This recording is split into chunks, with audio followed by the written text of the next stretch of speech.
wabarakatuh. Kembali lagi dengan mata pelajaran Bahasa Indonesia. Minggu lalu kita sudah membahas pengertian surat lamaran, jenis surat lamaran, struktur surat lamaran, dan kaidah kebahasaannya. Ini lanjutan dari penjelasan minggu lalu.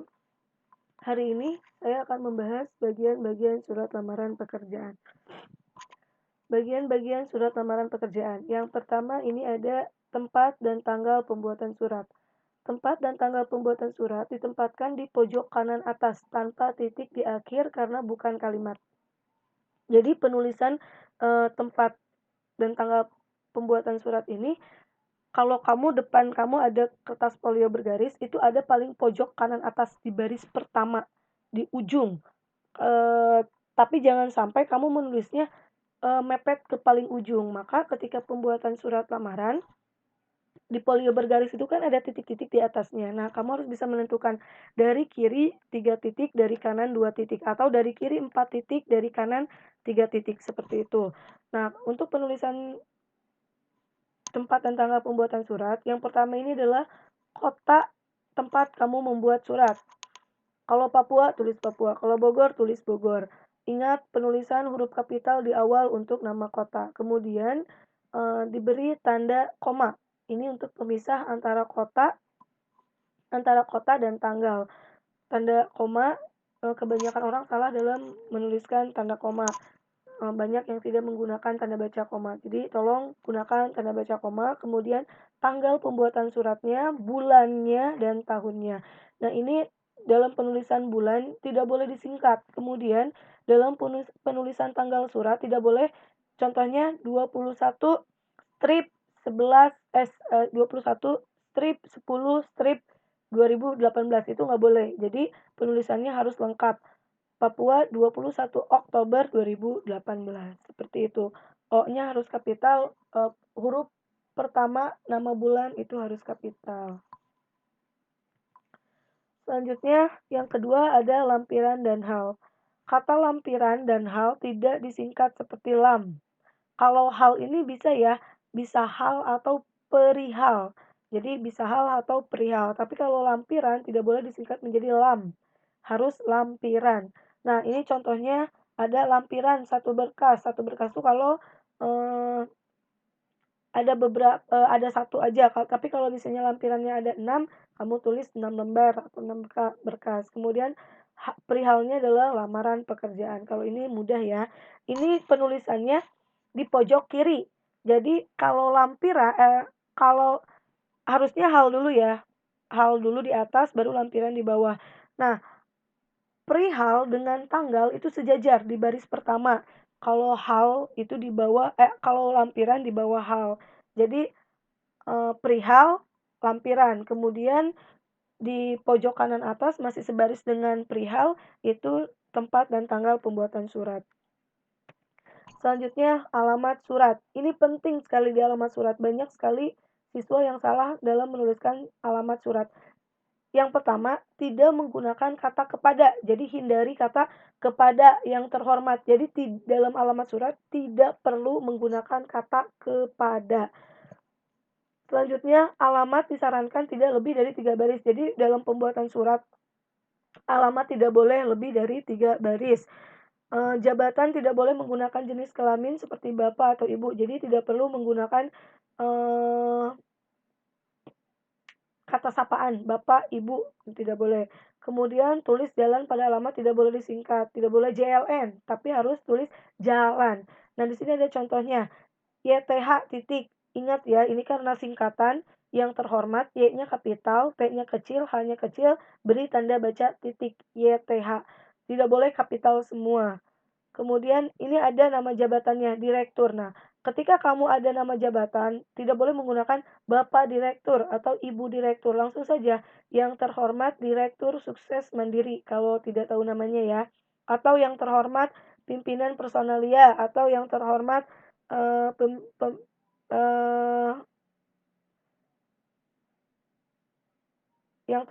HRD apa gitu, itu boleh kamu sebutkan. Jalan M. Yamin, ini juga misalnya Jalan Raya Puncak, itu kamu harus tuliskan lengkap, tidak boleh disingkat. Kemudian ini nama kotanya. Ini alamat surat ditulis tidak boleh lebih dari 3 baris. Banyak yang salah dalam penulisan alamat surat, maka hati-hati dalam penulisan alamat suratnya. Kemudian ada salam pembuka. Salam pembuka digunakan agar surat tidak terasa kaku dan lebih terasa sopan. Ini penting ya, alamat surat ini lebih ke sopan santun. Jadi sebagai pembukanya itu kamu harus mengucapkan salam terlebih dahulu. Ini salam pembuka nyambung dengan salam penutup. Kalau dengan hormat, berarti salam penutupnya hormat saya. Karena ini dibuat individu, bukan hormat kami, tapi hormat saya. Kalau salam sejahtera, salam penutupnya juga salam saya. Salam pramuka, assalamualaikum, salam penutupnya wassalamualaikum. Nah, itu kamu harus hati-hati. Jadi pemilihan salam pembuka itu harus tepat dengan salam penutup. Jangan lupa diberi tanda baca koma. Ya, setelah dan ini penulisannya hati-hati. Kalau dengan hormat D-nya saja yang kapital, H-nya kecil. Kalau salam sejahtera SS-nya kapital. Salam pramuka SP-nya kapital. Itu harus hati-hati dalam penulisannya ya. Jangan lupa tanda baca koma. Selanjutnya yang kelima, ini banyak nih alinea pembuka. Dalam alinea pembuka ditulis berdasarkan sumber informasi yang didapat. Nah, ini ada contoh alinea pembuka. Jadi, dalam penulisan surat lamaran itu kamu harus mencantumkan informasi yang kamu dapat. Misalnya berdasarkan iklan. Kalau berdasarkan iklan, salam pembukanya, alinea pembukanya, setelah membaca iklan yang dimuat dalam harian Kompas terbit pada tanggal 30 Juli 2020 yang isinya menyatakan bahwa Hotel Seruni membutuhkan staf karyawan bagian administrasi. Berkenaan dengan hal tersebut, maka saya yang bertanda tangan di bawah ini atau maka saya ingin mengisi eh, tempat tersebut atau apa itu, ini adalah contoh berdasarkan iklan. Kalimatnya seperti ini, kalau berdasarkan iklan. Setelah membaca surat kabar yang dimuat dalam harian Radar Bogor, terbit pada tanggal sekian. Nah, itu harus dicantumkan berdasarkan informasinya. Kalau berdasarkan iklan, contohnya seperti ini. Kemudian berdasarkan informasi seseorang. Nah, menurut informasi dari Bapak Acep Burhan, perusahaan Bapak Ibu pimpin membutuhkan staf karyawan bagian administrasi. Sehubungan dengan hal itu, maka, nah, ini adalah berdasarkan informasi dari seseorang. Kalau kamu mendapatkan informasi dari orang dalam, nah, boleh kamu cantumkan. Atau kamu mendapat informasi dari pihak sekolah, dari orang-orang yang kamu kenal, boleh kamu cantumkan seperti itu. Kemudian yang ketiga, ini ada pengumuman resmi dari instansi. Berdasarkan dengan pengumuman dengan nomor sekian, tanggal sekian, tentang penerimaan karyawan PT apa atau perusahaan apa, maka yang bertanda tangan di bawah ini. Nah, ini pengumuman resmi dari instansi itu eee, mengeluarkan surat ya, instansinya mengeluarkan surat sehingga di sini ada dengan nomor. Kalau surat itu kan pasti ada nomor suratnya. Kalau surat resmi ya, itu pasti ada nomor suratnya. Nah, itu dicantumkan nomor suratnya, nomor, berapa, nomor suratnya dituliskan sama kamu. Jadi ini pengumuman dari instansi. Biasanya instansi itu mengumumkan bisa melalui, website-nya atau ada sebaran-sebarannya atau bisa jadi, eee, ditempel di front office atau di depan gedung perusahaannya, seperti itu. Selanjutnya, permohonan instansi pada sekolah. Nah, ini kalau misalnya pihak instansi membutuhkan karyawan dan meminta kepada pihak sekolah. Nah, cara menulis surat, alinea pembukanya, setelah mendapat informasi dari kepala sekolah SMK YMA Megamendung mengenai permohonan tenaga kerja di bagian staf atau di perusahaan di perusahaan apa, dibutuhkan staf karyawan bagian ini misalnya, itu kamu cantumkan kalau informasinya dari pihak sekolah. Misalnya tiba-tiba kamu ditelepon sama Bu Hesti, atau sama Bapak kepala sekolah, "Di Hotel Purnama butuh staf karyawan, siapa yang siap?" "Oh ya Pak, saya siap." Nah, maka kamu membuat surat lamarannya, alinea pembukanya seperti ini, karena pihak Purnama meminta langsung kepada SMK YMA, itu sebagai contoh saja. Kemudian ini yang terakhir ada inisiatif sendiri. Kebanyakan orang ketika menulis surat lamaran itu atas inisiatif sendiri ya. Kalau tidak ada iklan, mereka menulis surat lamaran atas kemauannya sendiri. Maka kalimatnya seperti ini. Yang bertanda tangan di bawah ini dengan ini mengajukan permohonan untuk diterima sebagai karyawan. Nah, ini mohon ya, jangan menggunakan kata untuk diterima. Jadi yang bertanda tangan di bawah ini, titik 2 langsung aja ke identitas, seperti itu. Kalau inisiatif sendiri, karena kamu tidak berdasarkan iklan, tidak berdasarkan orang lain, tapi inisiatif sendiri. Nah, itu adalah alinea pembuka. Jadi alinea pembuka itu ada 5, berdasarkan iklan, informasi seseorang, pengumuman dari instansi, permohonan instansi pada sekolah, dan inisiatif sendiri. Nanti kalau kita praktik itu ada soalnya. Entah saya mau memilih inisiatif sendiri atau dari iklan atau dari pihak sekolah. Nanti akan ada soal, maka pelajari alinea pembuka dengan baik. Selanjutnya isi surat. Nah, ini bagian isi surat identitas. Dalam isi surat terdapat hal-hal berikut. Jadi di dalam isi surat itu ada 3. Yang pertama identitas, yang kedua maksud dan tujuan, yang ketiga menyatakan lampiran. Di sini kamu kan saya yang bertanda tangan di bawah ini, titik 2. Nah, nama, tempat tanggal lahir, pendidikan terakhir, alamat, ini kamu harus cantumkan. Kemudian bisa juga misalnya nama, tempat tanggal lahir, alamat, pendidikan terakhir, itu bisa kamu susun ya alamatnya di atas pendidikan terakhir. Nah, ini harus ditulis dengan selengkap-lengkapnya. Tidak boleh disingkat juga. Kalau misalnya pendidikan terakhirnya SMK, ya kamu tuliskan SMK YMA Megamendung jurusan atau jurusan jurusan administrasi, jurusan otomatisasi kelola otomatisasi tata kelola perkantoran. Begitu ya kalau nggak salah. OTKP SMK YMA Megamendung seperti itu. Mohon maaf ya agak balelol. Selanjutnya alamat juga ditulis dengan lengkap. Itu bagian identitas. Kemudian ada maksud dan tujuan. Nah, maksud dan tujuan ini boleh di atas identitas. Maksudnya ketika di alinea pembuka, contoh kalimatnya seperti ini. Berdasarkan surat kabar Kompas terbit pada tanggal 30 Juli 2020 bahwa perusahaan Bapak Ibu atau bahwa Hotel Seruni membutuhkan staf karyawan bagian administrasi. Maka saya eh, maka saya bermaksud untuk melamar pekerjaan di Hotel Seruni. Saya yang bertanda tangan di bawah ini, itu boleh. Atau kamu setelah alinea pembuka identitas baru menyampaikan maksud dan tujuan. Maksud dan tujuan merupakan keterangan tentang alasan pengirim. Nah, ini berdasarkan keterangan di atas, saya bermaksud melamar pekerjaan. Atau di bawahnya langsung, saya bermaksud melamar pekerjaan di perusahaan yang Bapak Ibu pimpin. Nah, itu bisa. Jadi posisi maksud dan tujuan itu boleh di atas identitas, boleh di bawah identitas. Kemudian yang terakhir ini ada menyatakan lampiran.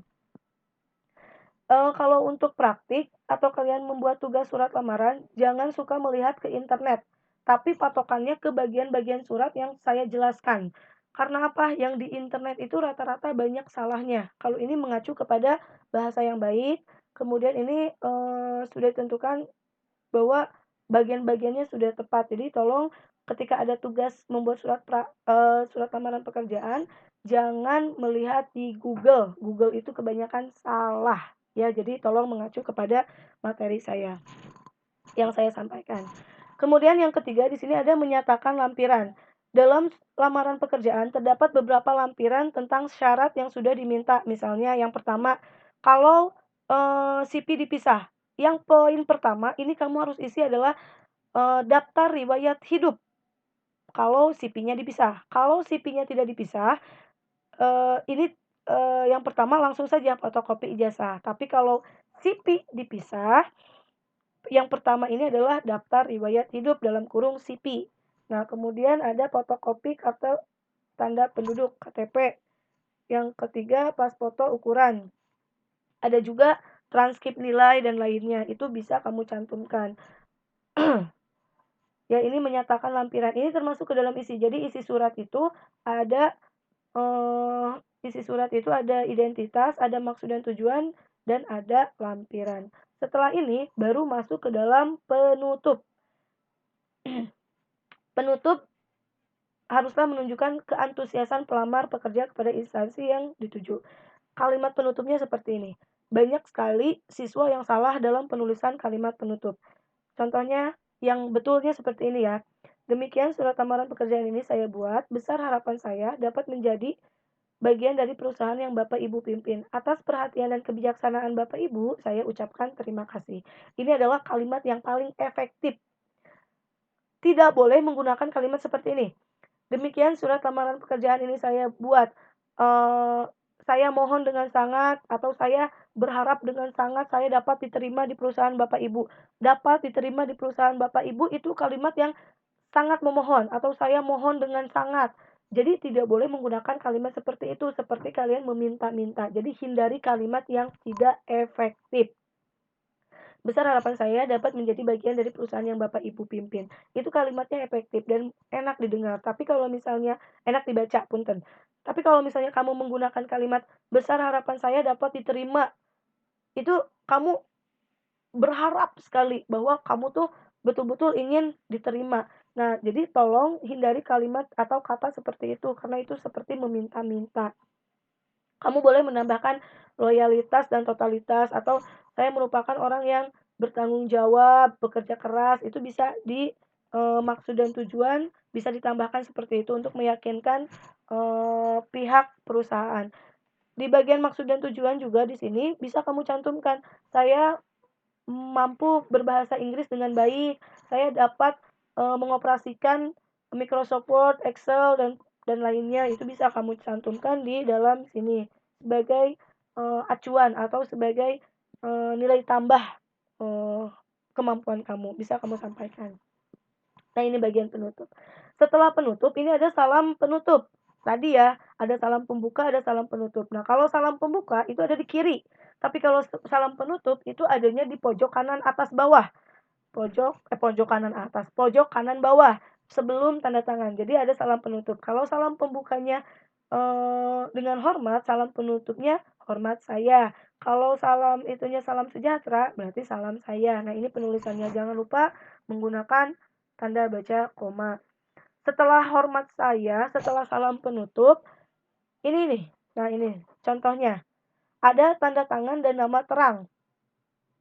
Di pojok kanan bawah surat lalu disediakan ruang kosong untuk tanda tangan dan di bawahnya tulis nama lengkap. Ini contohnya.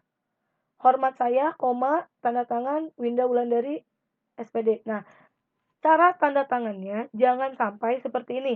Hormat saya, tanda tangan, baru menuliskan nama.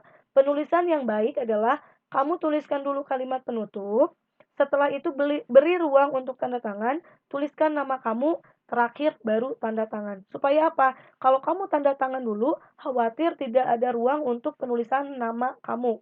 Jadi, misalnya ada sisa 4 baris atau sisa 5 baris. Satu baris untuk salam penutup, 3 baris untuk tanda tangan, baris terakhir untuk nama kamu.